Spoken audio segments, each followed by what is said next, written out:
All right, welcome to the Mailman Podcast. That's M-A-L-E man for men after legitimate estrogen-free masculine approaches to the nowadays. I'm your host, Dick Colin, and today we're going to talk about my two dads growing up. Mailman Podcast coming to you. M-A-L-E man coming to you. Talking about mess on the internet. If you don't like it, you can go to hell. Mailman Podcast coming to you. M-A-L-E man coming to you. Ooh.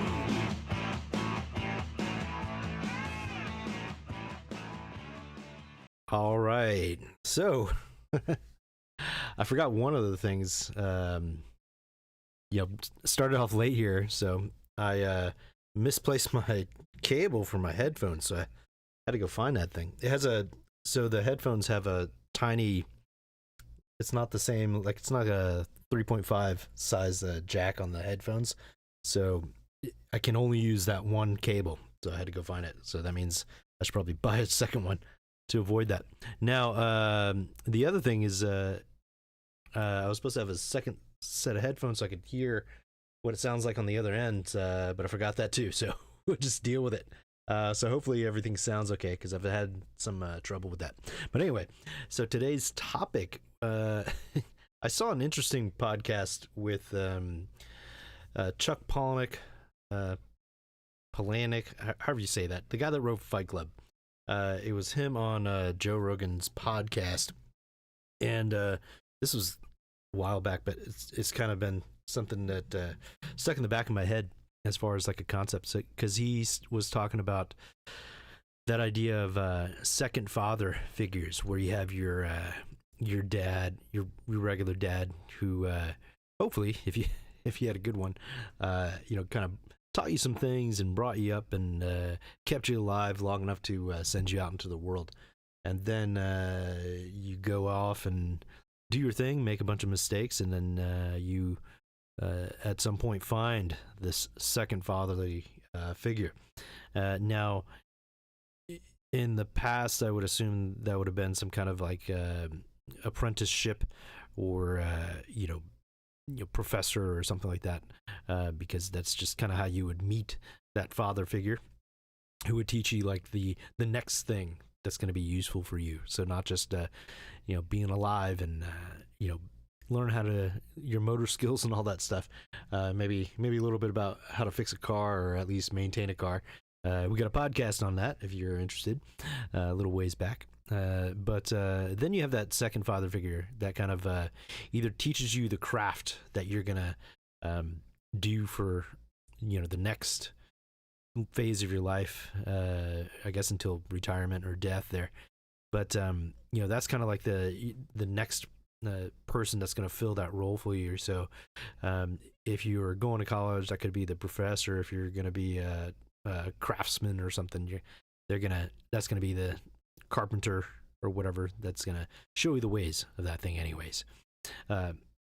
Then you do have the nowadays, because it's vastly different. So one, you might not have a good dad, or you might not have a dad at all, like outside of a and boo boo baby. But it's you're certainly on a different kind of path there. There's not necessarily that straightforward, I guess, hero's journey in a way of on a smaller scale. But a lot of lost people out there, and you might find that you have a lot of dads.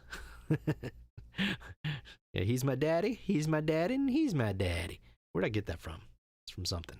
But anyway, so you might have all these different kind of fatherly figures in a way that are teaching you some things, and that could be some kind of craft, or it could be somebody that you don't even interact with. You just with these days with YouTube, it could just be somebody like Jordan Peterson or something that's throwing knowledge out online, so you can absorb that and take in what's useful for you, and then step aside from the stuff that's not. And then now you have this person with this useful information, and then you have this other person with a whole bunch of other versions of dads, essentially, with all these different pieces of information.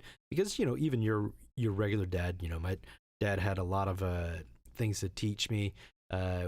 Certainly wish I would have spent more time learning from him, because holy crap, like those manuals, we were talking about, like, you should have a car manual, and so you can fix your car if you need to an extent. But my dad used to read that kind of stuff for fun. So to kind of give you an idea the amount of knowledge that was in there. So he knew a lot about a lot of stuff. He also grew up in the time where before televisions and all that. So he could build a radio from the ground up, just as long as he could get the parts.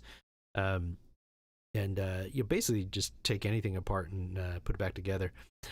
Where it started to get interesting for it's a weird time growing up in the 80s and the 90s as a kid, because I imagine this to be metaphorically similar to growing up in the time where the old west kind of stopped being a thing, where it's like if you ever watch that show Deadwood, and kind of towards the end there, it's not really the ending, but they weren't going to make any more, so it basically is. But it does feel kind of like an ending where like technology's kind of coming in, and their way of life is kind of dissipating and about to change forever into the next wave. And growing up in the 80s and 90s, you could actually kind of see that where the as they where the west because I was just talking about the old west, where that wave just kind of breaks and recedes back into the ocean to come back as a different kind of wave. But what I mean by that is you can kind of see, at least through your fatherly figures at the time, like where their knowledge was very useful has finally hit a wall. And it was kind of like when computers kind of hit the scene, where my dad was fully capable of understanding how to use a computer, how to build it from the ground up. But as the hardware kind of became less of a, like, it got faster, it got better, it got smaller, but it stayed roughly the same. Like motherboard goes here, right? It's not, there wasn't too much of a difference from decades on, as far as like functionality of those pieces of hardware. But the software, holy crap, man, that was like I can't pinpoint. Like, it was so fast and it all blended together that it got to the point where coding, when you first got like a Commodore 64, I think was the first one that we had. It was just a fucking keyboard that you plug into a TV. So it wasn't even like the box one. It was just this giant keyboard. And like, that was fine, it's because it's coding. It's still relatively tangible. You're typing, so you can kind of hold it in your hands there. But as it progressed on, it became a lot more reliant on automated programs. And so the more that happens, the less important those skills became. And obviously now it's like, I couldn't even begin to tell you what to do with the computer if it broke. I'm just gonna pay somebody else, buy a new one, whatever that situation is. But it was, growing up with computers, it's I can understand that as a the situation. But someone that was definitely around before computers were in the house, it was interesting to watch this where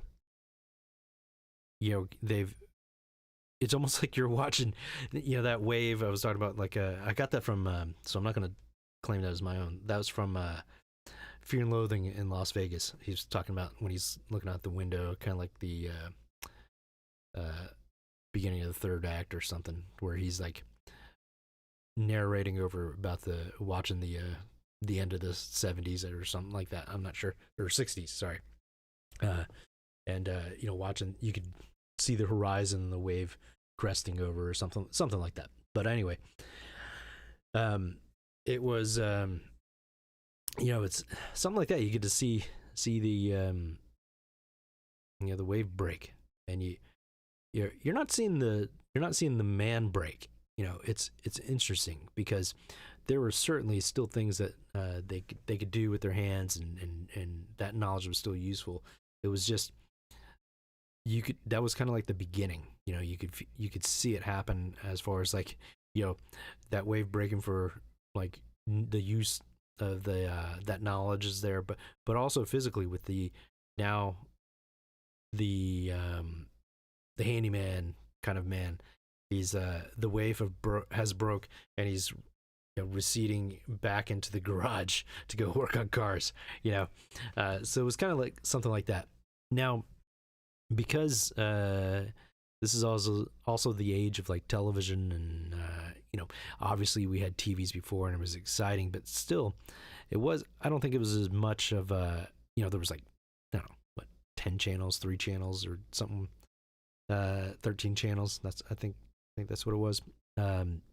And before my time, there wasn't necessarily always something on. They always had that boo thing, where it's like programming isn't going.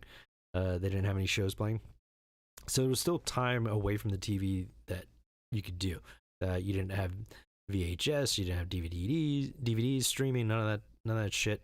You had to wait for things to happen, and then even in my time, you had to wait for at least like next week. But you had like constant TV. I remember watching like Gilbert Gottfried, Up All Night. I'm pretty sure that's what it was called. But that was pretty awesome watching that late at night. And then we had what was that, Tales from the Crypt, Elvira was a thing, I think, around that time as well. And getting them things out. Woo! Hot ladies. But yeah, so there was a bit of a shift there where we're not going out as much because we have all this extra entertainment. Now I don't even know. People are scared to go outside. You watch that episode on Denver. But then watch the one on Chicago, because that gets a bad rep.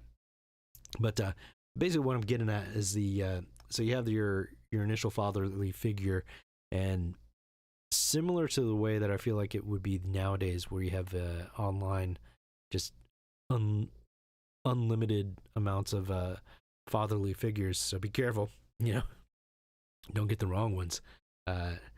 Definitely only listen to what I say. You don't have to do anything. I'm still exploring here. I'm not your daddy. Well, I might be, but as far as I know, I'm in the zero amount there. So trying to keep it that way. But yeah, so something similar to the way I feel like nowadays.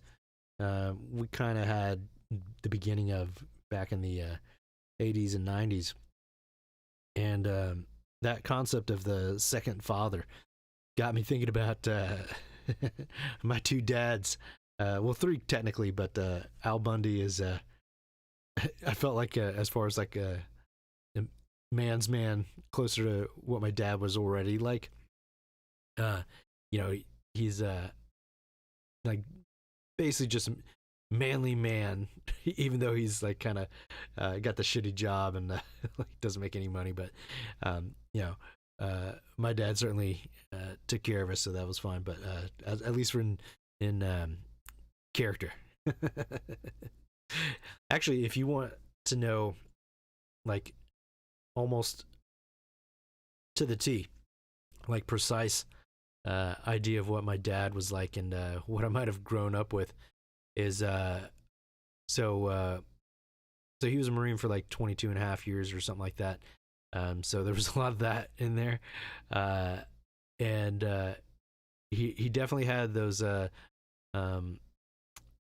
Joe Sargent Hartman eyebrows and that kind of stern look that in Full Metal Jacket that he had, R. Lee Ermey, and he wasn't that, that kind of what do you call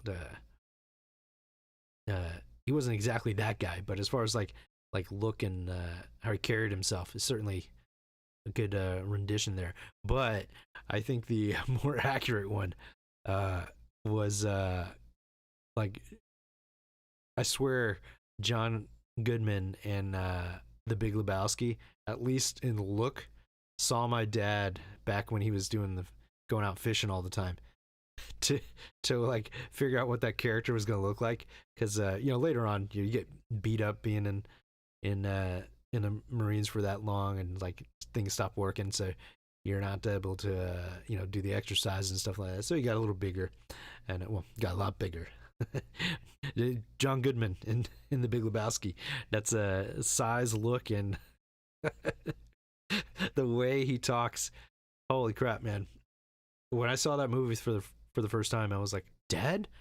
What are you doing on the screen?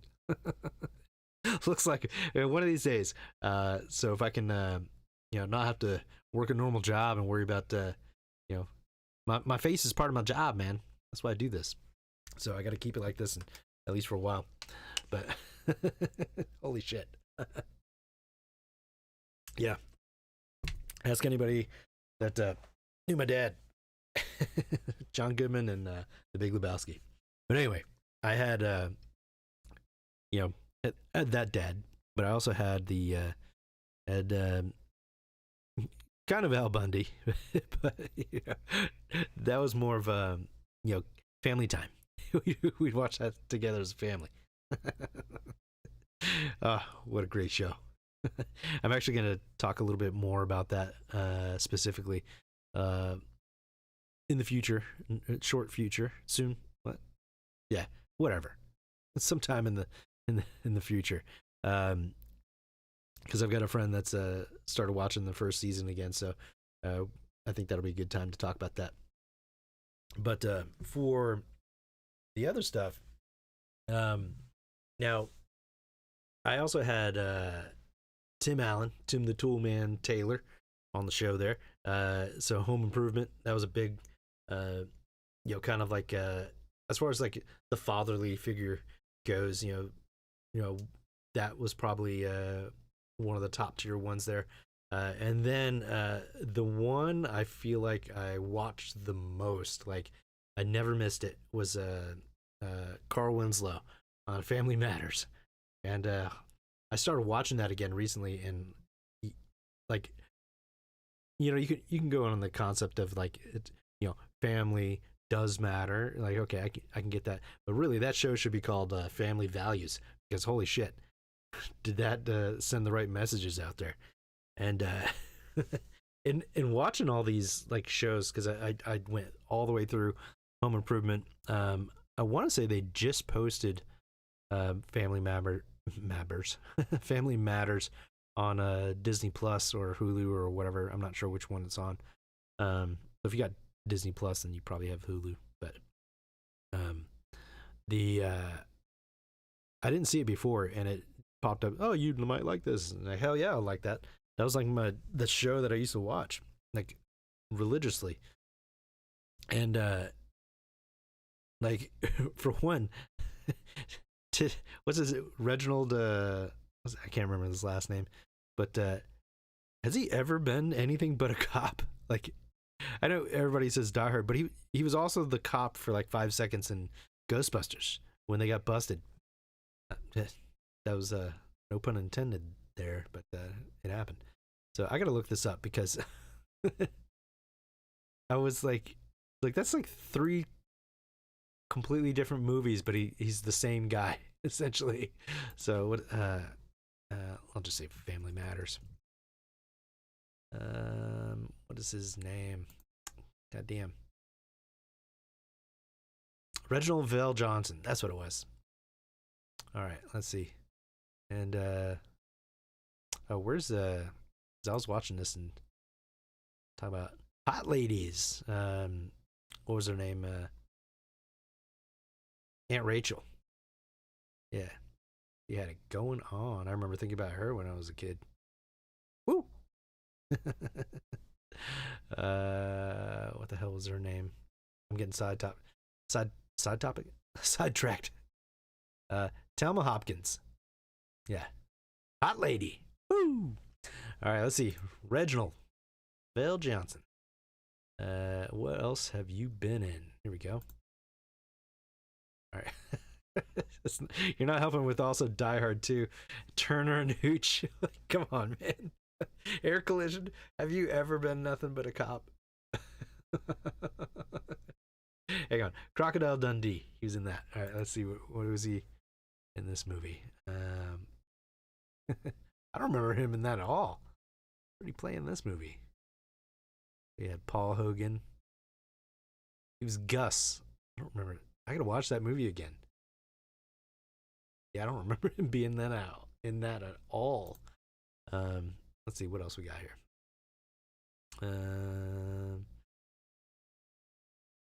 Yeah, obviously he's in quite a bit of things here, but it's just funny that it seems like there might be more than what I thought where he was a cop. So let's see, where is it? Yep, there it is, Ghostbusters. Yeah, so if you watch that, when they get arrested, he's the cop that comes to the cell door. So check that out. Let's see if there's another where he's a cop. Let's see here. There's got to be more. Let's see. Holy shit, he was in Remo Williams. Do you remember that movie? Oh man. I got to do a hard-on review on that one. Forgot about that movie. Remo Williams. Yeah, you got to watch that. I remember enjoying it, but it might not be very good. Just saying. Oh man. So yeah, anyway. So then there was Carl Winslow as my black dad that I had growing up, and yeah, he's just a great character. Man, talk about the what a great casting job. Whoever that let's see. I'm sure I can get casting director or something on here. But yeah, what a great job they did. Now, what? Hang on a second. Wait a second. Before I continue, if you've seen this show, you are not going to believe the rating it has on IMDb. This show is top tier television. Great characters. They're all in a box, meaning they're whoever they are, they don't go outside of that box, right? So Carl Winslow is a good dad, a good husband. He does get frustrated and he tries to express his anger, but his character is a good person, so he has a hard time getting out of that box, so he always ends up coming back in. People can reason with him. He's always kind of like not hot-headed, he's just quick to react. Anyway, but same thing, Harriet Winslow, she's the same way. She's this character, that's her box, she stays in it. Unlike nowadays, you watch a movie and it's like there is no box. They get to do whatever the fuck they want, and it's very confusing. That's why they don't relate. They don't act like real people. So if you put somebody in a box and that's their character, then I can relate, even if it's not me at all. The villain, I could still relate to the villain because he's in a box. He's got that's the laws of physics that he lives in, right? You can't go outside of that. So anyway, show's hilarious. I grew up with this show. I started watching the first season again, and it's still funny. I'm laughing my ass off at Carl just trying to I guess he's not really running the family. It's more like Harriet running the family and his mom, because like first episode his mom moves in and that's the whole episode. That's the other thing.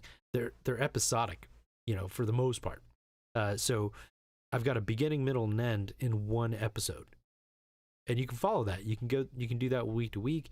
You can do it like a month from now, and it wouldn't matter. You don't have to remember anything. They do a great job with all that. And anyway, this show ran for like, I don't know, 10 years or something like that. And this IMDb rating, 6.6 out of 10. How the fuck does this get 6.6 out of 10? Now, let's look at a new TV show that I know sucks. All right? Because I watched it.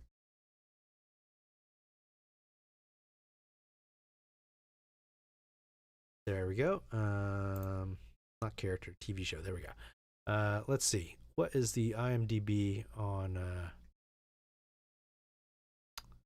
Oh, great. Now you're not going to show me the IMDb. IMDb score. Here we go. Jesus Christ. You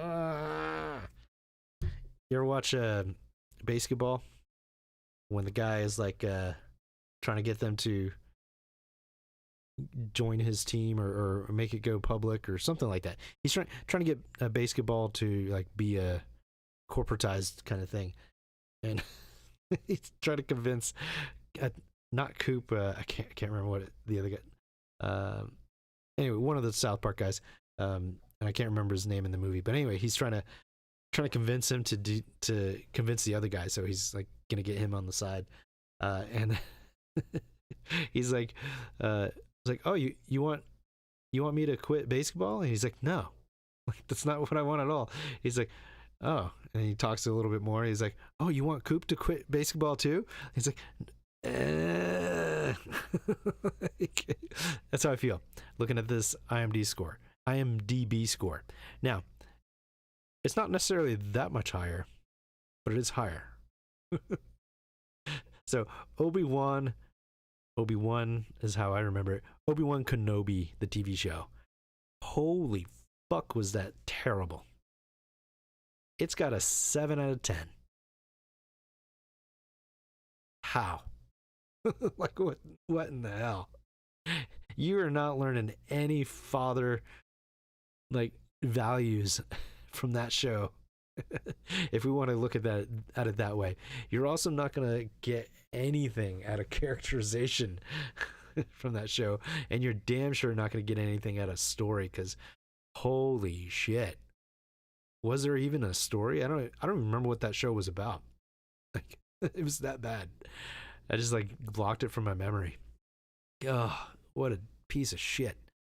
And that's got a 7 out of 10, and we're looking at a 6.6 for Family Matters. What the hell's going on? Just outrageous.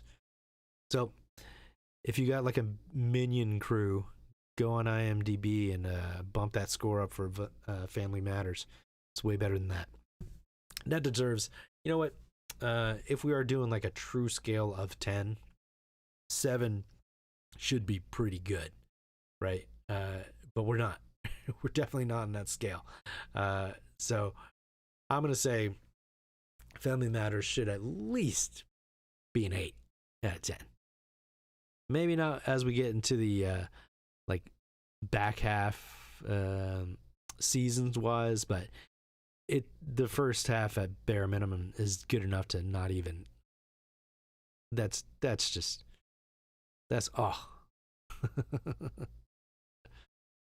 that's so disrespectful for the show. And it's not because it's my second dad. It's because it's a good fucking show, man. If you haven't watched it, go. So it looks like it's on Hulu, right? So go watch Family Matters. Be careful though, because when I first started trying to watch it, it popped up with like season 9 automatically or something. It was like maybe not that far, but it was definitely like Urkel was already there, and I was like, wait a second, he doesn't come in till like I think like halfway through the first season or something. So, which I honestly think that the Urkel stuff is funny, but I much prefer the Carl Winslow as the central character, which I think they started to get a little bit back to.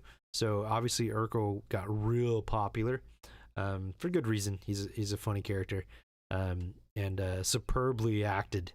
What's his name? Jaleel White, something like that. I think that's his name. But holy fucking annoying.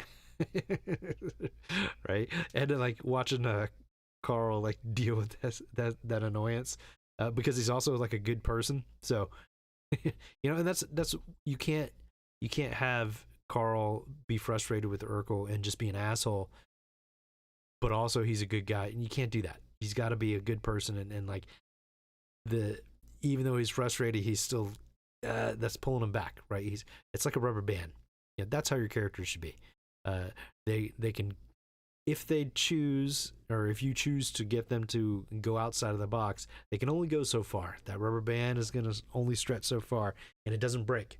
It pulls them back, right? So there has to be a significant amount of time and some crazy situation for it to break the person to become something else. But you got to put in the work, and Obi-Wan Kenobi certainly did not put in the work for that at all. Ugh, what a terrible show. Jesus. But I think Urkel gets his time, and then Carl Winslow kind of starts to get the spotlight back. And there's a funny Key and Peele skit about this. He's like, the show's called Family Matters, or something like that. It's not the Urkel show. Oh man. But there's one thing I just watched this the other day, but so it's like the sister, Rachel, the hot lady. Yeah, so she Laura gets later, she becomes a hot lady, but starting out she's like a little kid, but so that's awkward watching it now as an adult. And but as a kid, we were growing up together, so it was fine. But so she wrote a story about Rachel wrote a story about the family, because she's a writer. She wants to she's always sending in her stories to like science fiction. At the time we had like they weren't newspapers, but they were like magazines. There, duh. Fucking forgot what they were called. It's been so long.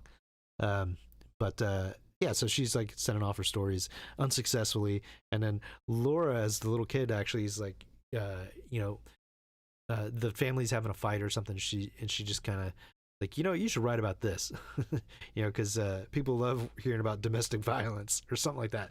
And then that ends up to be like the catalyst for her writing their next story, which does get accepted. That's about the family, and so she's Harriet's sister, so the wife of Carl. So she's the sister, and so she, like everybody else, is mad at first, and they kind of get over it, but Harriet is like still pissed for like the rest of the episode. And there's at some point she's like, what do y'all think of my book or something like that? And then Harriet's like, you really want to know what I think about your book? And she's like, well, I don't know about now.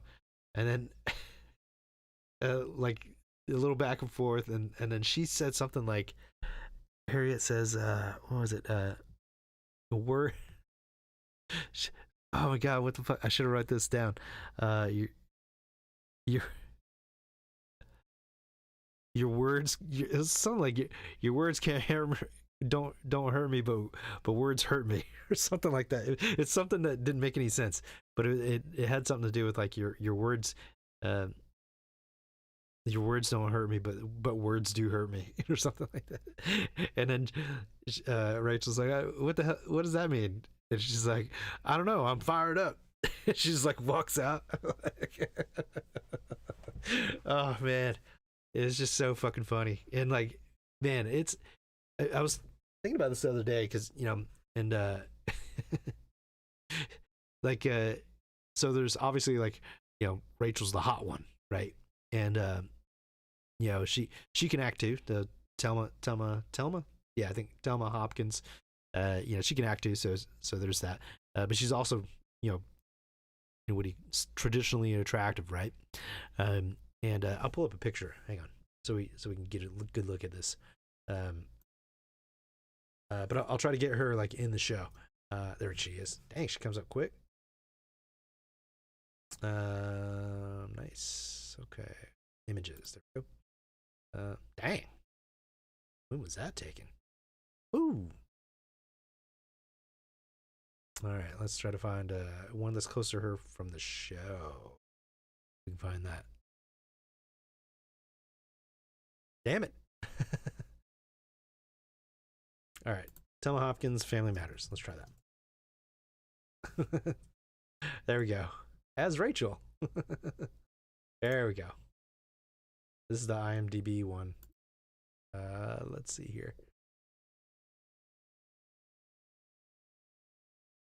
Is this a... There we go. Let's save that there. Rachel. Okay. All right, let's pull this up. Ooh, because you're gonna like this. Oh, wait, I guess I don't have to make that too small there. I'm just gonna show this for a second. Yeah, fuck it. I'll do it. Oh my god. There we go. Boom.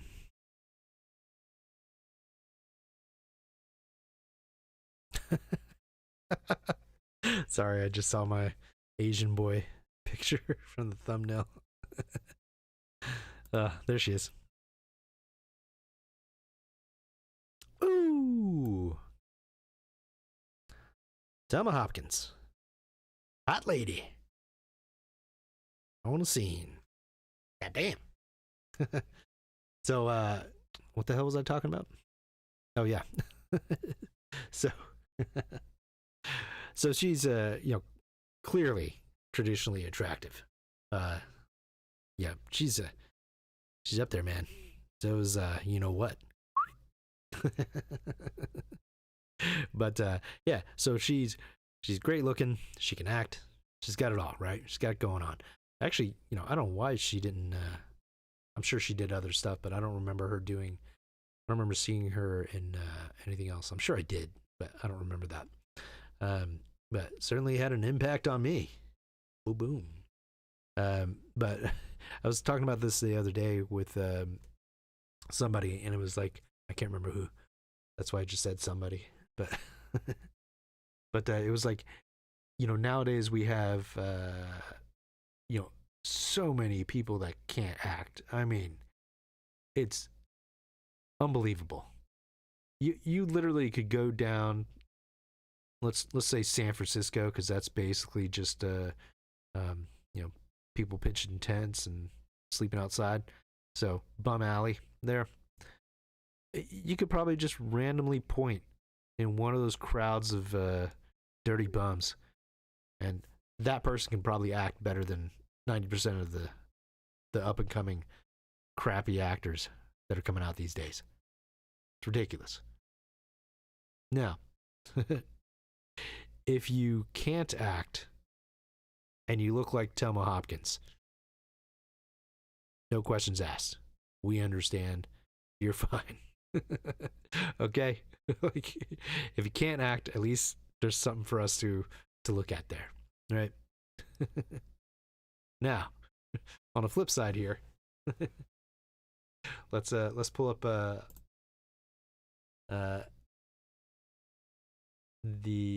shit. I know Harriet, but now she's an okay looking lady, and I love her. Okay, I love this lady. We'll get into why here in a second, but I want to get like the comparison here. Okay, so we're looking at Thelma Hopkins now, and let me get one that's just Harriet. There we go. All right. Now, if I had a block mama, this would be her. Right? This character is so fucking good. All right, here we go. So that's Thelma Hopkins. You know what? Let's see if we might be able to do a side by side here. Can I duplicate this? Let's see. I think I can. Hang on. Pick to show. That's how I label my stuff. 2. Little Asian boy. No, don't want that. Okay. There we go. Boom. All right. Drop this down. There we go. Okay. So now we're gonna have a little. Let's do this one. Let's move over there, and then let's get Harriet Winslow. God damn it, Harriet Winslow over here. We'll do a little side by side action there. All right. So we got Thelma Hopkins on the right, and okay, wait, what's her actual name? Because she deserves that. She's a fantastic actress. Damn it. What is her name? I think she gets changed later. I don't remember why. Let's see. But I haven't got there yet in my Jo Marie Payton. That's her name. And then I forgot about Myra. Yeah, that was a good looking one too. Let's see who. Yeah, Judy Ann Elder played Harriet later. Why did that happen? Let's see. Why did they change Harriet? Family Matters. Let's see. Who originated the role? Jo Marie Payton left the show during its final season because she was ready to move on after playing the character for 8 seasons on Family Matters and 2 on Perfect Strangers. What? I remember Perfect Strangers, but I guess I don't know. Anyway, she left after 8. Okay, so that's why I remember her as like the main Harriet forever. I vaguely remember the other lady, but she wasn't as good. Jo Marie Payton was Harriet. But anyway, so we got the pictures up here. So, she's not ugly, right? I'm not saying that. But clearly there's a different scale here that we have to look at, right? Okay. So, the point is both of these ladies can act. So, totally fine. Thelma Hopkins is very attractive, so she's got both those things going on. Now, these days where we have a lot of people that can't act, like really, like WB is like superb acting compared to what we're getting in a lot of these shows these days. It's like, are they getting porn stars? Like, what the hell's going on, man? It's like, I can't focus. It's so bad. The acting is so bad. Now there is a scale of like how bad the acting be. I think probably Starship Troopers is probably like that's about as low as we want to get for acting ability before it starts affecting the way you look, because you have very attractive people in Starship Troopers. Is that? I'm sure I didn't say Super Troopers, right? Before Starship Troopers. That's what I'm talking about. So you have attractive people in this movie, and pretty shitty acting, but it's not so bad that it takes away from how good they look, right? Look how good I look. But so that's totally fine. Now, where it becomes a problem, all right, is I know I'm getting way off topic, and that's because that's the Mailman Podcast. That's how we do it. We go in whatever direction the wave takes us to go back to the beginning. And then there was light. And that light said, you can't not act, and also be ugly. That's those are the rules. That's the laws of physics there at work. If you're ugly, you better be able to act, because that's the only thing you're gonna have going for you. All right. So, and if you play a role where you're gonna be ugly, like Charlize Theron, who's smoking hot, played that hot lady. She played that lot lizard in what was it, Monster, something like that. She played like a hideous looking woman who was blowing dudes and blowing their brains out afterwards or something like that. I don't know. But man, when you see that picture, oh, she actually was kind of hard to look at, even though you know she's hot underneath. But she can fucking act, so it didn't matter, right? You can deal with that.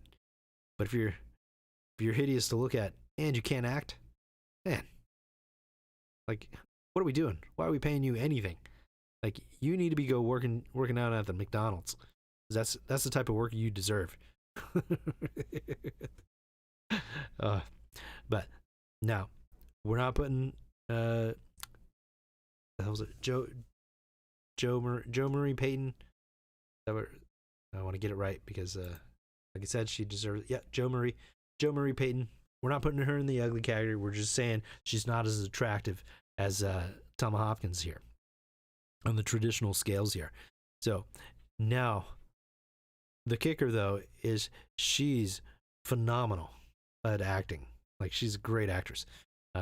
Like there's not too many scowls on this. I mean, isn't really like just the acting part. This is just funny to me. There's not too many scowls on the old TV market from the wife that are as convincing as the wife's scowl that Joe Marie Payton delivers many times throughout the seasons of Family Matters. She does that, like, hand on the hip, like, but like, kind of how, like, Thelma Hopkins is standing there. She's got the hand on the hip, and the hip is like out, kind of like bumping the old butt out. But she, when the lady she does that, but she also like kind of like rocks her shoulders a lot further forward or in the other direction, where she's like, and then she does the chin down and and just gives you that mean old dirty look, and Carl can't handle that. He's a good man. He's like, I was wrong. Move on. So, that was the conversation I had. It's like you can be one or the other. You can't be both. You can be ugly but can act really well. Okay, we'll take it. And you can be really hot and be a shitty actress, but we'll take you, or actor. Same thing. But you can't be both. It's not gonna last. You're gonna destroy film. It's got to be watchable. We like beautiful things, and acting is one of those. Physical features, that's another one. Being shitty and shitty at things are not beautiful things that we like. So take a look at yourself in the mirror, and if you have issues, then you better learn how to act. That's just a life rule, I think, in general. If you're, let's say, let's give a scale here. So let's say a real scale from 10 out of 10 here. So obviously there is a 0 in my scale, by the way. So 0 to 10. All right, and let's say 5 is we're in the average zone. You're not average like across like the median average, but average in the sense that you're not ugly, you're not hot, right? You're ugly being 0, hot being 10. There you go. There's a scale. All All right. So your 5 is going to be there in the middle there. Now, if you are 5 or above, okay, then you probably are going to be okay for the most part for most things, right? You can find yourself in communicative situations, right? People talk to you, right? You're not a mongoloid, right? Mailman podcast. Woo! But you know, you got enough going on that you'll be fine. So, you know, in that sense, you want to figure out where you are on that scale. Are you the 5? Are you the 6? Are you the 7? Are you 8? And a 9, 10, whatever. So if you're a 10, then I mean, you don't have to do shit. Like, you got a couple options here. You know, you gotta go find a cougar with a lot of money who had like 15 husbands that they all mysteriously died, but she has all the money, and just let her have her arm candy and be that. You could be a gigolo. That's a pretty good option. You know, if you're an AC/DC, you could still be a gigolo, but you know, just swing in other markets as well. But you could obviously go to the Hollywood route, and if you're not white, you can probably make it. Just get some of that tannin oil and make yourself look Mexican or something. You'll be fine. And obviously, you can do porn. Yeah, that's certainly a thing. Can you get canceled for that now? Like, not canceled, but I'm not worried about that. But YouTube blocked for saying the PORN word. I don't know. Who cares? It's a thing that exists. We should be able to talk about it. All right. Then yeah, you got a lot of options there. Even if you're a dumbass, like you're not gonna have to worry about things, right? Just make sure you don't become an alcoholic or anything like that, which is something we're going to talk about tomorrow night. I'm actually going to go deep dive into alcoholism and different approaches that you can take to get yourself out of that. So check that out tomorrow night at 9 p.m. Eastern time. And I've got a guest coming on that might be able to help you out there. So check it out. It's going to be good times. But yeah, I think, you know, being a solid 7, that's where you want to be. It's a, you know, you're just good enough to be above the pack in the most part. And, you know, you're low enough to where you're going to have to work a little. You know, I'd say I'm probably like a 6 on the scale there. Yeah, I'll give myself a little bit of credit. Oh man. But anyway, yeah, you're gonna have you want to be a 7. That's where you want to be, but you can't become a 7. Right? We're talking about the attractiveness. We're not talking about like as a person, right? We're just talking about physical looks. You can't become a 7. You either are a 7 or you're not, right?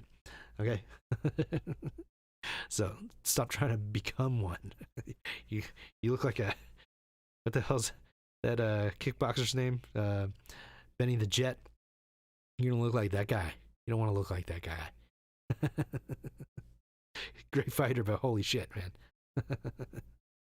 The other guy looks like what was that Primus music video? Why don't I have a big brown beaver and she stuck them up in the air? That one, where they look like the plastic people. That's what you're gonna look like. You wanna, if you keep trying to become a 7 or 8 or 9 or 10 or whatever, or shit, if you're trying to become a 5, you know, don't do it. Right? Here's what you do. All right. If you're 5 and below, let's say 5 would be the cutoff. If you're in 5, you're on shaky ground. You're gonna lump yourself into the lower grade here. All right. So thankfully I'm a 6, so I'm above. I'm good. I don't have to worry about that. I got to work hard, but I look good enough I don't have to do this part. Okay. So if 5 and below, you're gonna want to get a skill. Okay. Now, some people, your Peter Dinklages out there, they're not quite 5 inches tall. There, yeah. Calling you out, bro. Come get me. But you're not quite there yet, right? You need some lifts or something, right? Get yourself up there. And but yeah, you need a skill. You need to be good at something. So that something could very well be working with money. That's probably your best option there. Now, if you're not very good at math, or you can barely read like me, then you're gonna have to figure something else out, right? So in that case, you're gonna start exploring. You're gonna go around and try to find yourself a different skill. These are the things I learned from Carl Winslow and Tim the Toolman Taylor, right? You got to make mistakes, because those two guys, real good dads, but holy shit, do they make some mistakes there, right? So you got to get out there, you got to try stuff, you got to be explorative, you got to be creative, right? So you got to start looking at things that you're interested in. Obviously, that's a good start, right? For example, I'm interested in video games. Probably not good at making them, because I don't know how that's going to work. I'm sure I could learn that skill, but that seems like a skill I probably would have had to be already kind of pursuing, as a younger tyke there. So, yeah, you kind of think about it and say, I'm interested in that, but probably can't make them. Can I do something else? Well, I can review them, and that's what I do on the Hard On Reviews channel. Hard On, HARDON reviews. Go check that out on YouTube. It's me when you see the little flame head guy there. Yeah, so I might not be able to make them, but I can sure play them and I can review them. Same thing with movies. Maybe you're not a good actor. Maybe you're good at making the films. It's maybe you need to be who's a bad actor? Let's go. Tarantino's not exactly the best actor. He has some good times in certain roles, but there's a couple of them out there where what was that one? Was he trying to do an Australian actor or something? But he's not going to be the star as far as like when he's got Brad Pitt and Leonardo DiCaprio, like they're clearly going to be the stars of that movie, right? They're the actors. That's their skill, right? But his skill certainly is directing and writing. So you got to mess around. You got to figure out what that skill is. And in the case of hot ladies or unattractive ladies in particular, if you're an unattractive lady or dude, you better find out quick if you can act, because you're going to make it hard on the rest of us. Think about the audience, think about the people that are going to be watching you. Have a heart. if you're hard to look at and you can't act, oh man, somebody's got to put you in your place. Was that Ironheart? Oh. let me tell you. Just pull up that chick and just imagine that she's a lightweight UFC fighter in the men's division, and I guarantee you're not going to notice any difference between her and what might be the next champion in the men's division, lightweight, maybe featherweight UFC.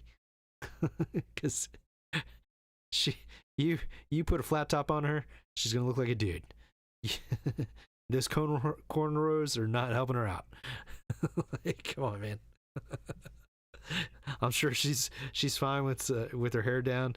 As far as like being we'll give her a 4. be generous here, but she is not a looker, not at all. And to boot, she is not a very good actress either. So yeah. So that show's gonna bomb if it hasn't already. because it's a bad show, but also you didn't have anybody that could bring in the audience. So you didn't have anybody that could act, and you also didn't have anybody to look at. So if you got a shitty show, shitty movie, you know it's gonna bomb. Put a hot ass lady in it. All right, just do it. Go find Sydney Sweeney or whoever else is out there that's willing to wear something really tight, but not too tight, so you can still see the figure, and put them on screen. That's all you gotta do. Cult classic right there. Boom. You need to do something. You're not writing anything. But anyway, I think I'm just pissed off that this show got a 6.6 out of 10. It's ridiculous. All right, back to my two dads. So, yeah, learned a lot from Carl Winslow, and it's funny because it's you could watch Die Hard. I'd have to watch Die Hard 2 again just to remember, but at least from Die Hard, the first one, you could watch that and then start watching Family Matters, and it's almost like, were you ever curious of what happened after Die Hard? It's like, oh, well, he ended up his wife finally had that baby, they had many more, and and this is where we are in Family Matters. It doesn't skip a beat, like, let me tell you. But yeah, you learn a lot from really good character of a father, and the way that he troubleshoots. He does get frustrated real quick, and I certainly have done that in the past, and like just isn't thinking, and then he does have to deal with that consequence of his overreaction or even like quick reaction there. So it's certainly, you're not just watching a show because it's entertaining and whatever. You're learning a lot from the things that you watch, or read or whatever. Anything that you're consuming, you're learning a lot from when it comes to entertainment, right? And that can be in the form of documentaries, like real stuff, versus news, anything media related is the way that I should say that. Now, doing everything. My dog's being weird. All right. But yeah, you're always learning something, right? And if you're not paying attention, or you're too worried about being a 3, and I'm sorry, but that's the rules. That's where you are. That's where you'll always be. Okay, when it comes to physical looks, you gotta be good at other stuff. Okay, yeah, looks aren't gonna be it. You can make yourself look like a good 3. Like, you can put on some makeup, or get proactive, or whatever that stuff was called. Grow a beard, that sometimes helps. But anyway, yeah, you should be learning something, right? So and when you have a show like this, where it's like I said, it's called Family Matters, but it really should be Family Values, because you can learn a whole lot about that in this show. Just the way they interact with each other. They're all trying to help. There's a point where Harriet loses her job, and so they're trying to cut back and do what they can until she finds another job. And then here's another thing with like good writing, and this is why it kind of irkles me that the show got a 6.6, because everything that happens has a reason. So that episode starts with Eddie, the oldest kid. He's he's in school. Like, I'm pretty sure he's at least middle school, but I think he's in high school. I'm not. Anyway, he's high enough in grade where the type of shoes that you wear to school matter. And you can say whatever the fuck you want about that. Like, bullying is wrong and all this. It's gonna fucking happen. You wear fucking, cheap ass shoes, people are gonna notice, man. Don't send your kids to school with cheap ass shoes. Yeah. There's a time when British Knights were okay, but I think that time has passed. Okay. Now, so anyway, so he's at that age where, your appearance is really, really important, which I guess is any age. It should be important. Don't go out to, don't look like you're ready to go to Walmart everywhere you go. Those clothes are specifically for Walmart going. And even then, just step it up a little bit, right? But anyway, he's, towards the beginning of the episode, he's trying to convince his dad to get him some new shoes. He's like,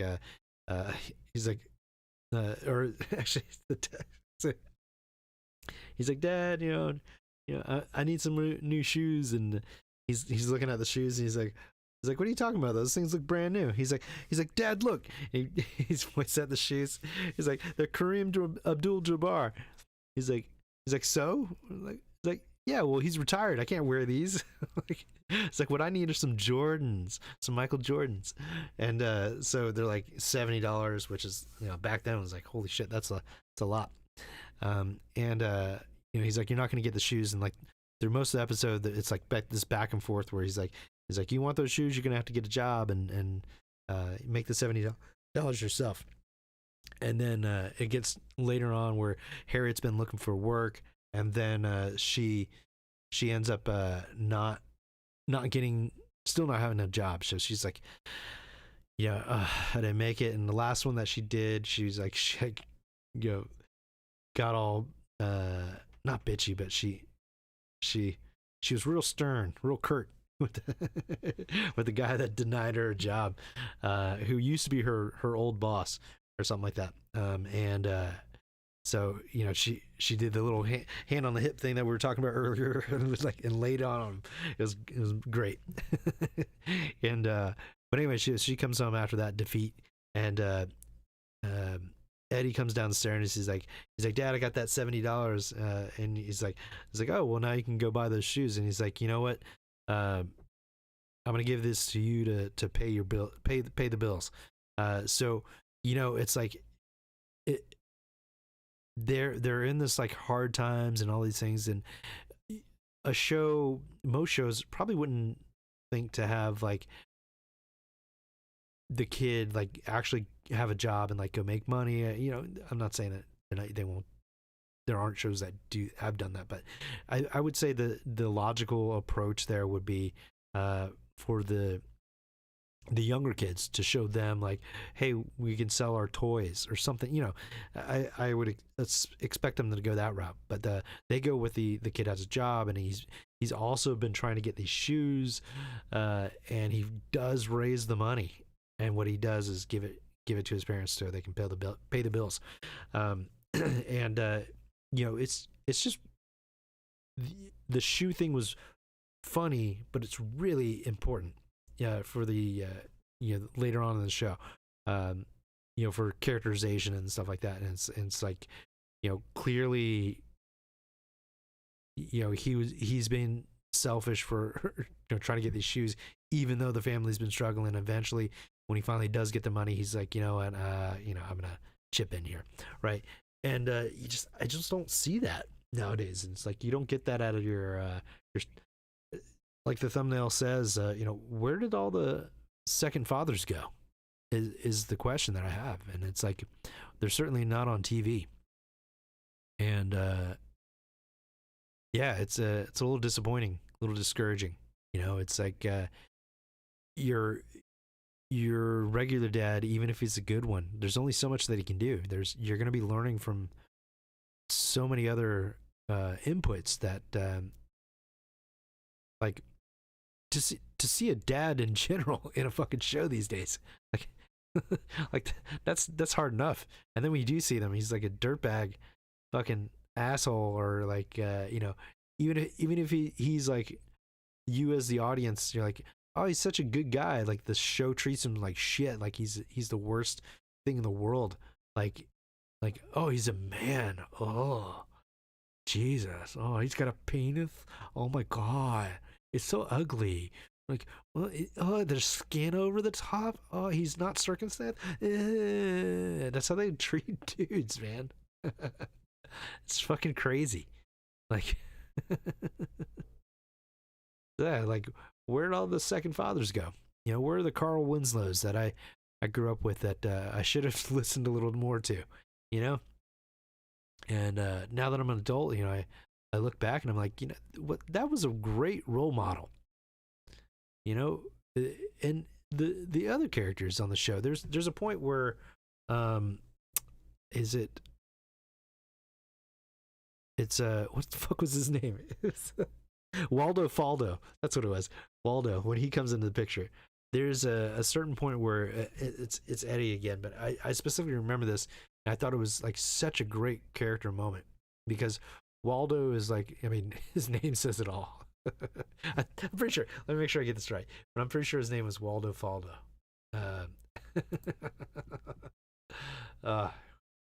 Holy crap. Let's see. Family Matters cast. There we go. And let's see. Here we go. Oh yeah, I forgot about Richie. Dang. That's Judy? Ooh. Looking good. Let's see here. Damn, where the hell is he? Am I thinking of Fresh Prince? Am I getting my shows mixed up? Hang on. I'm pretty sure that was Waldo. It is Waldo Faldo. Yeah, Family Matters. Why is he not on the cast? He was a big part of this show. He was a great character.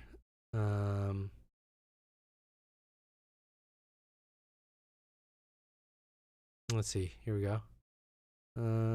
Yeah, Waldo Faldo, dim-witted but lovable chef in training on Family Matters from 90 to 96.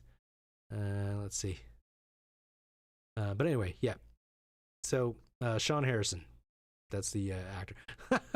I forgot about his middle name. Waldo, Geraldo, or Geraldo Faldo. Waldo, Geraldo, Faldo. Man. But anyway, there's a point where so he actually, sorry Harriet, we're gonna get rid of you, and we're gonna let old Telma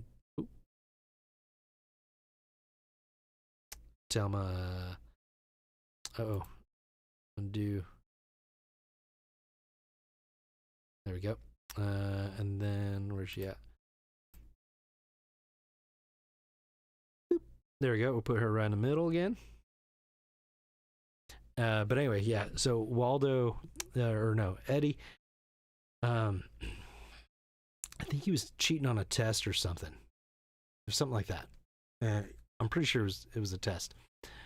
And so it's like Eddie and Urkel and Waldo, and Waldo, because you know, he's just a dumb guy, but he's a really nice guy, and like just you know, he's because they're talking about him being the chef, so he's like, he's good at this one thing, and that's what he's going to be good at. Like, all his energy has to be in that box, right? So but he's also he's not going to be pulled too far into doing bad stuff. So he's not super dumb, he's not like he can survive a little bit. Right? But he's pretty dumb. But anyway, so there Eddie's planning to cheat on a test, or he did cheat on a test or something, and then Waldo is like, I might make F's, but at least I earned them. And he walks off, and then Urkel says something like about what you're probably thinking when you hear that. It's like, holy crap, that was like really intelligent what he just said there. Like, and really in character, and like coming from that particular character in general, that's a hard hit. When you got this, like, he's so dumb, he is making F's, but he's like, at least I earned them. He's not cheating, as obviously the thing there, but it's gold. It's gold, Jerry. That's gold. But yeah, it's just there's a lot to learn from TV shows that I remember growing up, and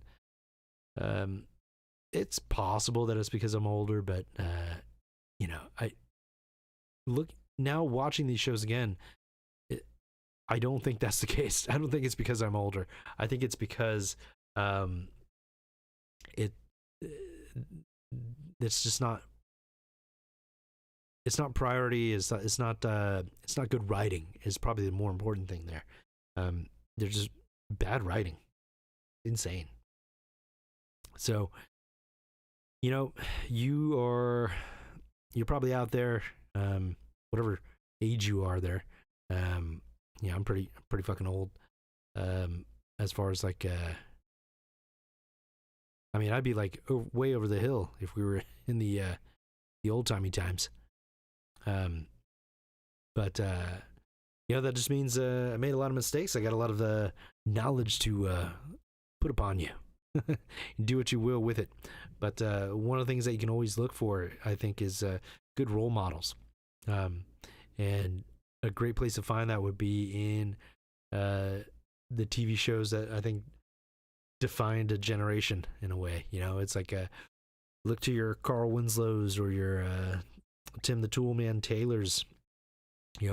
Watch those kinds of shows when you can feel the difference. When it's quality entertainment for one, but also that it's something that you're actually gonna be able to learn something from. That's what I think. Every story that I've ever not read or experienced, but like enjoyed is the focus there. Anything that I actually enjoyed there is certainly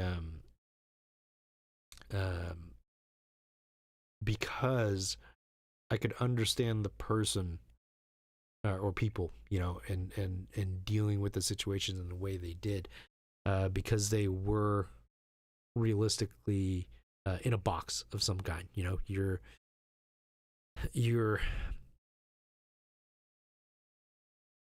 morally in a certain direction, and you do have boundaries, and you, in the event that you cross those boundaries, you get outside of the box. Like I said, you're attached to the middle of that box by a rubber band, so you're only going to get so far out of that box before it snaps back and tries to pull you back in. And that's where a lot of that characterization comes from when you're trying to write a good story, is it's that snapback, and the character now has to deal with the consequences of that, stepping outside of their boundaries. And in some cases that turns out to be a good thing, because they grew, they learned, they became stronger, the box got more defined, and in other cases it puts them into a downward spiral, but that's the only way that you can do that. You can't have a character box that has no rubber band. You have to be tied to the box. And that's what these shows used to do, and because of that, you could learn something from them. And you could have these second fatherly figures. It doesn't have to be the dad in the show. It can also be a different character as well. You can learn just as much from Harriet Winslow as you do from Carl Winslow. So it's the concept of another teacher, I think, is that second father figure, but typically it would be a fatherly figure, right? But I'm sure it goes the other way too. For women, you have the motherly figure or something like that. But get out there, try to find them. There's podcasters out there like your Joe Rogans, your Jordan Petersons. They're not going to be 100% of what none of these people are. you got to take in the stuff that's worthy of you considering and developing on there. It's like you can find the good in everything, especially the bad. Like there's always something good out of that, whether that be don't do that thing anymore. That might be as far as you can get. But I think just in general, you got to can't do it on your own in most cases. As far as like learning, right? You're gonna limit yourself if you try to learn everything on your own. Watching well-written TV shows and well-written characters, books, movies, all that stuff. That's going to give you a collection of ideas into one character, and that's what you need. You need to do that as many times as possible, whether that be for just through regular entertainment or go find those Jordan Petersons and Jockos and all those people. They're going to have some kind of value for you, and you're going to pick out what's useful for you, and always just try to do better. Not you got to do better, Senator. But striving to achieve a higher level of yourself than you currently are, and you're not always going to hit that mark, which is why you need these second fathers. So in whatever capacity that ends up to be. So yeah, that's I think that's about it for that topic. Tune in tomorrow night, 9 p.m. Eastern time. Especially if you're an alcoholic, we're going to talk about that and hopefully get somewhere to where you can maybe get yourself out of the hole that you're in. Not the hoe, the hole. And in the meantime, go out there, find your second fathers, and don't let your meatloaf. Mailman podcast coming to you. Emily man coming to you. Talking about Minister Phony internet. If you don't like it, you can go to hell. Mailman podcast coming to you. Emily man coming to you. Ooh.